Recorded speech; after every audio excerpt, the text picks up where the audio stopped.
Reduced deployment time by around a third. Lowered the defect rate by roughly a quarter.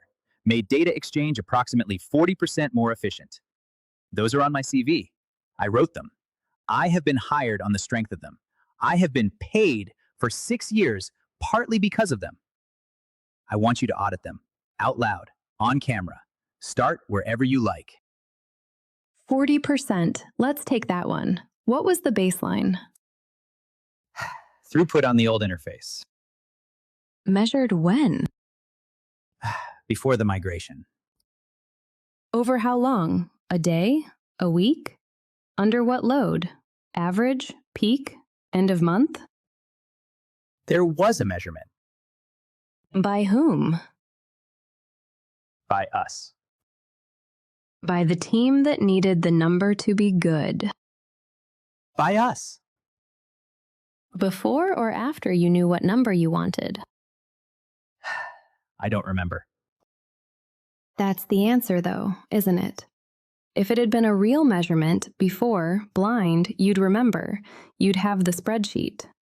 The fact that you don't remember is the finding. Yes, it is. Bill.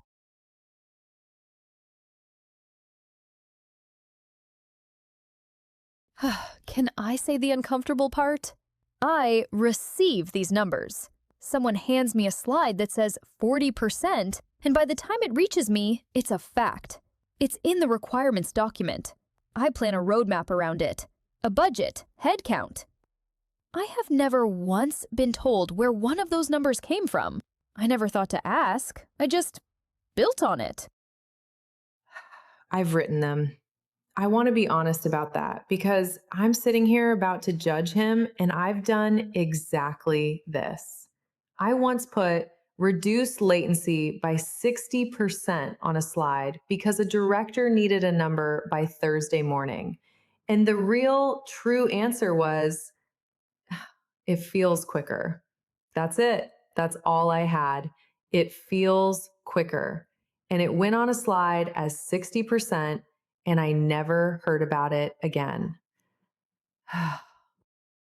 Yes. So this isn't him. Don't do the thing where we make this about him. This is all of us.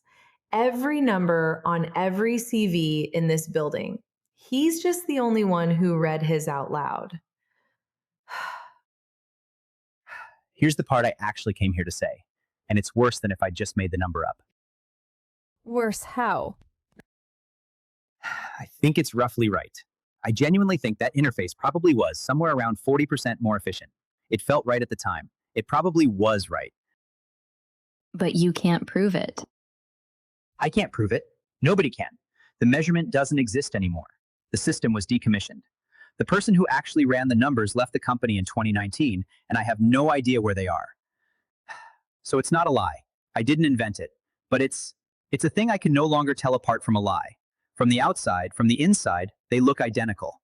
And I've been paid on it for 6 years. That's so much worse than lying. I know.